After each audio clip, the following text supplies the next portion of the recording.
എല്ലാവർക്കും വരദ അക്കാദമിയിലേക്ക് സ്വാഗതം. ഇന്ന് നമ്മൾ പുതിയ ഒരു ക്ലാസ്സിലേക്ക് കടക്കുകയാണ്.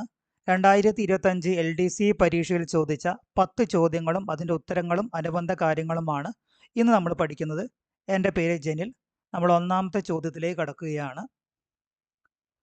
താഴെ കൊടുത്തിരിക്കുന്ന പ്രസ്താവനകളിൽ ഇന്ത്യൻ നാഷണൽ കോൺഗ്രസിൻ്റെ 1929 ലാഹോർ സമ്മേളനവുമായി ബന്ധമില്ലാത്തതേത്? താഴെ കൊടുത്തിരിക്കുന്ന പ്രസ്താവനകളിൽ ഇന്ത്യൻ നാഷണൽ കോൺഗ്രസ് 1929 ലാഹോർ സമ്മേളനവുമായി ബന്ധമില്ലാത്തത് ഏത്? 1. കോൺഗ്രസിന്റെ ലക്ഷ്യം പൂർണ്ണ സ്വരാജ് ആണെന്ന് പ്രഖ്യാപിച്ചു. ജവഹർലാൽ നെഹ്റു കോൺഗ്രസ് അധ്യക്ഷനായി മാറി സിവിൽ നിയമലംഘന പ്രസ്ഥാനം ആരംഭിക്കാൻ തീരുമാനിച്ചു. 1930 ഓഗസ്റ്റ് 15 സ്വാതന്ത്ര്യദിനമായി ആചരിക്കാൻ തീരുമാനിച്ചു. ഇതിൻ്റെ ശരിയായ ഉത്തരം നാലാമത്തതാണ്. അത് ഡി ആണ്, 4 മാത്രം.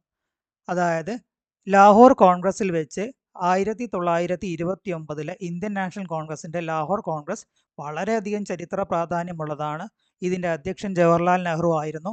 ലക്ഷ്യം പൂർണ്ണ സ്വരാജ് എന്ന് പ്രഖ്യാപിച്ചു. അതുവരെ ഇന്ത്യൻ നാഷണൽ കോൺഗ്രസ് സ്വയംഭരണമാണ് ആവശ്യപ്പെട്ടിരുന്നത്. ഇപ്പോഴാണ് പൂർണ്ണ സ്വരാജ് എന്നുള്ള ആവശ്യം ഉന്നയിക്കുന്നത്. മാത്രമല്ല, മഹാത്മാഗാന്ധിയുടെ നേതൃത്വത്തിൽ സിവിൽ നിയമലംഘന പ്രസ്ഥാനം ആരംഭിക്കാൻ തീരുമാനിച്ചു. പിന്നീടാണ് ഉപ്പു സത്യാഗ്രഹവും ദണ്ഡി മാർച്ചും വരുന്നത്. എന്നാൽ നാലാമത്തെ ചോയ്സ് അത് തെറ്റാണ്. കാരണം എന്തുകൊണ്ടാണെന്ന് വെച്ചാൽ 1930 ഓഗസ്റ്റ് 15 സ്വാതന്ത്ര്യദിനമായി ആചരിക്കാൻ തീരുമാനിച്ചെന്ന തെറ്റാണ്. 1930 ജനുവരി 26 സ്വാതന്ത്ര്യദിനമായി ആചരിക്കാൻ തീരുമാനിച്ചത്. ഇതിൻ്റെ ചരിത്ര പ്രാധാന്യം നിലനിർത്താൻ വേണ്ടിയാണ് 1950 ജനുവരി 26 ഇന്ത്യൻ ഭരണഘടന പ്രഖ്യാപിക്കുന്നതും അങ്ങനെ ജനുവരി 26 റിപ്പബ്ലിക് ദിനമായി ആചരിക്കാൻ തീരുമാനിക്കുന്നതും.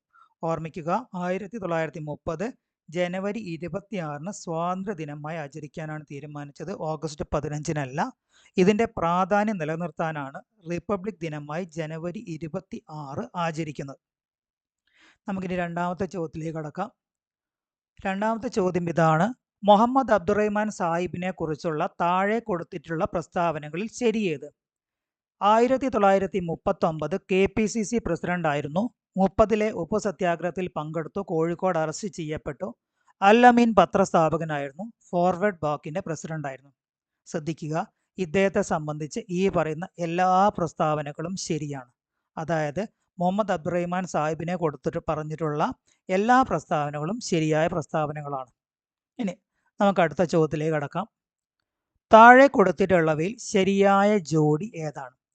ഫ്രഞ്ച് വിപ്ലവം, ബാസ്റ്റിലിന്റെ പതനം, റൂസോ സാമൂഹ്യ കരാർ, സൺ യാറ്റ്സൺ റഷ്യ, WTO 1995.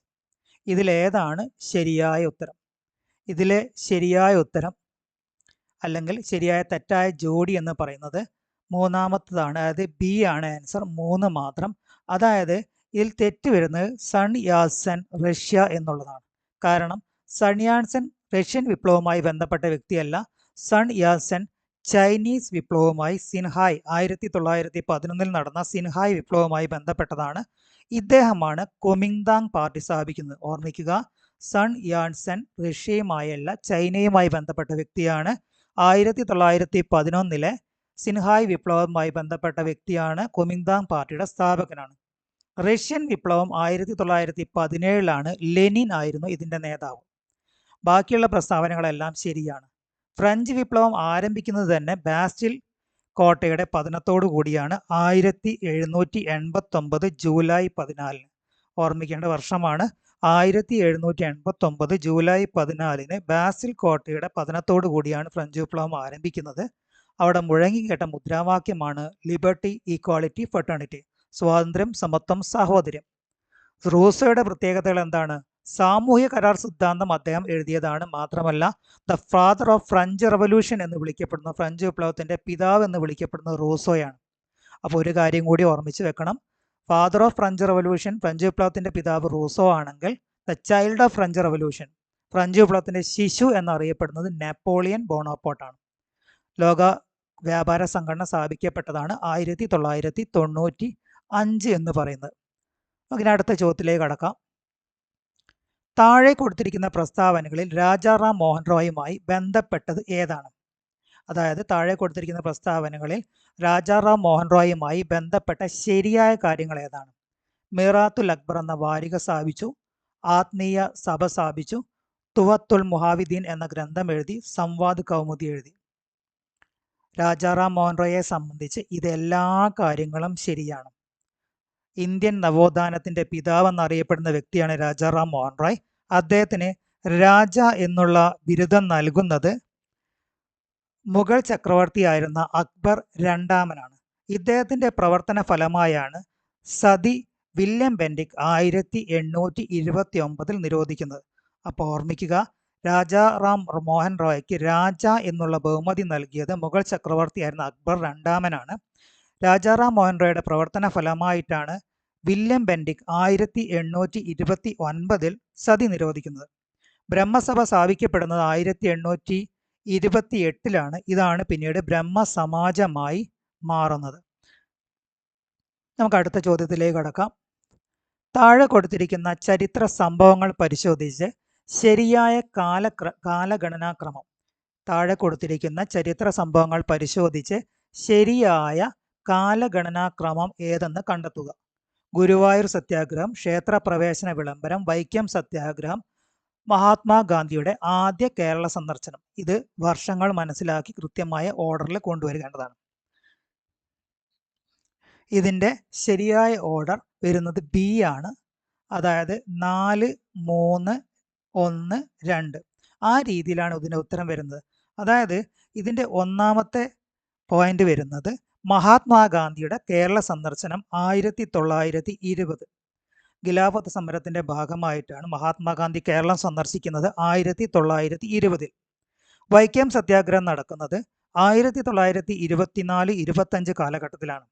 ഇതിൻ്റെ നേതാക്കന്മാരായിരുന്നു T K. Madhavan, K P. Kesava Menon, K. Kelappan, Mannath Padmanabhan, Periyar എന്നറിയപ്പെട്ടിരുന്ന രാമസ്വാമി. അകാലിദളും ഈ സമരത്തിൽ പങ്കെടുത്തിട്ടുണ്ട്. മന്നത്ത് പത്മനാഭൻ ഇതിനെ പിന്തുണച്ചുകൊണ്ട് സവർണജാഥ നടത്തിയിരുന്നു.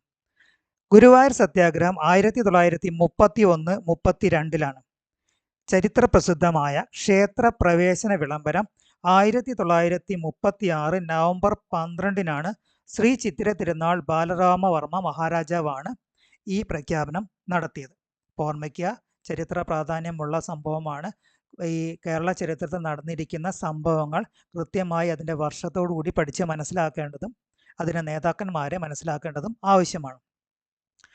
നമുക്ക് അടുത്ത ചോദ്യത്തിലേക്ക് കടക്കാം. താഴെ കൊടുത്തിരിക്കുന്നവയിൽ ശരിയായ ജോഡി കണ്ടെത്തുക.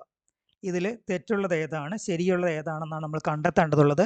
Neil Darpan, Dinabandhu Mitra, Hind Swaraj, B R. അംബേദ്കർ, ഇന്ത്യ സ്വാതന്ത്ര്യം നേടുന്നു, Maulana Abdul Kalam Azad, thoughts of Pakistan, M N. Roy.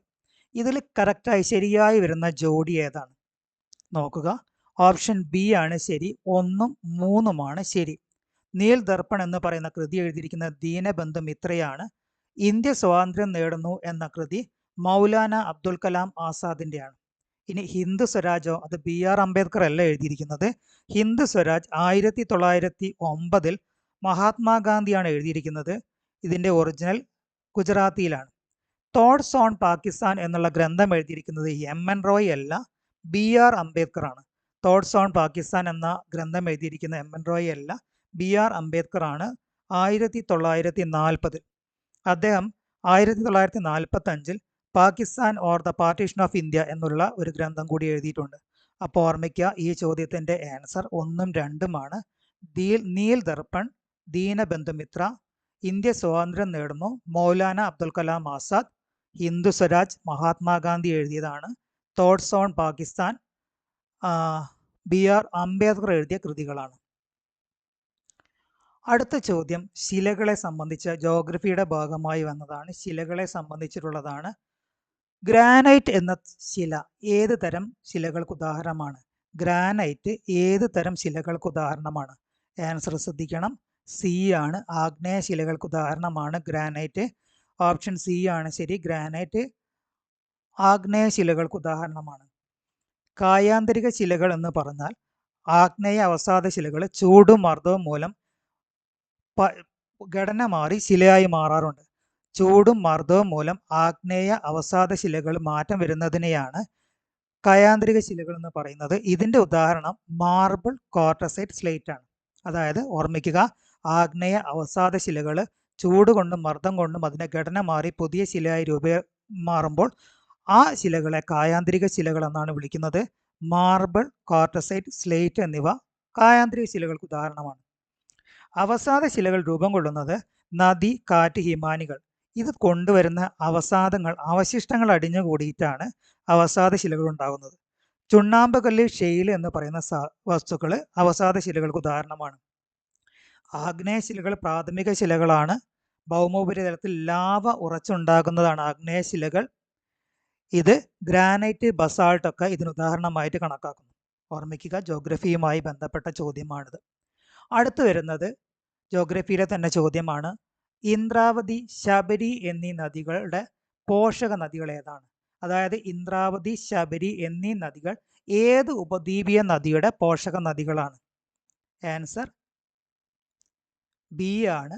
Godavari നദിയുടെ പോഷക നദികളാണ് ഇന്ദ്രാവതിയും ശബരിയും. ഗോദാവരിയുടെ പോഷക നദികളാണ് ഇന്ദ്രാവതിയും ശബരിയും. ഇന്ദ്രാവതിയും ശബരിയും ഗോദാവരിയുടെ പോഷക നദികളാണ്.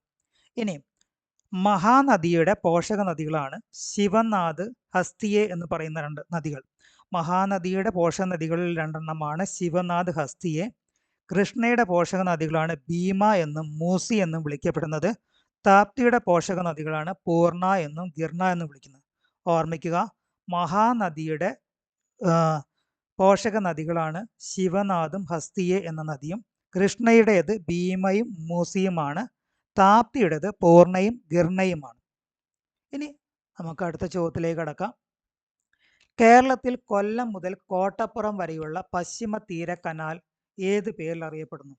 ഓർമ്മിക്കണം, കേരളത്തിൽ കൊല്ലം മുതൽ കോട്ടപ്പുറം വരെയുള്ള പശ്ചിമ തീര കനാൽ ഏതു പേരിൽ അറിയപ്പെടുന്നു? ആൻസർ ദേശീയ ജലപാത 3 എന്നാണ് ഇത് അറിയപ്പെടുന്നത്. ഓർമ്മിക്കണം. അപ്പം ദേശീയ ജലപാത 3 ഏതാണ്? കേരളത്തിലെ കൊല്ലം മുതൽ കോട്ടപ്പുറം വരെയുള്ള പശ്ചിമ തീര കനാലാണ് ദേശീയപാത 3 എന്നറിയപ്പെടുന്നത്. അപ്പം ദേശീയപാത 1 ഏതാണ്? ദേശീയപാത 1 ഗംഗ, ഭാഗീരഥി, ഹൂഗ്ലി നദികളിലൂടെ സഞ്ചരിക്കുന്നതാണ്. ഓർമ്മിക്കുക, ദേശീയപാത 1 സഞ്ചരിക്കുന്നത് അല്ലെ കടന്നു പോകുന്നത് ഗംഗ, ഭാഗീരഥി, ഹൂഗ്ലി നദികളിലൂടെയാണ്. ഇന്ത്യയിലെ ഏറ്റവും ദൈർഘ്യമേറിയ പാതയാണ് ഈ പറയുന്ന ഗംഗ, ഭാഗീരഥി, ഹൂഗ്ലി നദിയിലൂടെ പോകുന്ന ദേശീയപാത 1 എന്നറിയപ്പെടുന്നത്. ഏറ്റവും പ്രധാനപ്പെട്ട പാതയാണ്. ഇന്ത്യയിൽ ഏറ്റവും ദൈർഘ്യമേറിയതാണ്. 1620 കിലോമീറ്റർ ഉണ്ട്. ദേശീയ ജലപാത 2 ബ്രഹ്മപുത്രയിലൂടെയാണ് കടന്നു പോകുന്നത്. 891 കിലോമീറ്റർ ഉണ്ട്. ദേശീയ ജലപാത 2 ബ്രഹ്മപുത്രയാണ്. അത് 891 കിലോമീറ്റർ ഉണ്ട്. ഇനി ദേശീയപാത 3 നമ്മൾ പറഞ്ഞു, കൊല്ലം മുതൽ കോട്ടപ്പുറം വരെയാണ്. 205 കിലോമീറ്റർ ആണ് ഇതിൻ്റെ ദൂരം വരുന്നത്. നാലാമത്തെ ദേശീയപാത ആന്ധ്രാപ്രദേശ്, തമിഴ്, പുതുച്ചേരി പ്രദേശങ്ങളിലൂടെ കടന്നു പോകുന്നു.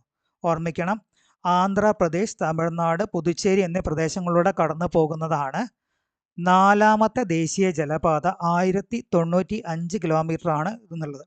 അപ്പോൾ ഓർമ്മിക്കണം, കേരളത്തിലെ കൊല്ലം മുതൽ കോട്ടപ്പുറം വരെയുള്ള ദേശീയ ജലപാത അത് ദേശീയ ജലപാത 3 ആണ്. കേരളത്തിലുള്ളത് ദേശീയ ജലപാത 3 ആണ്.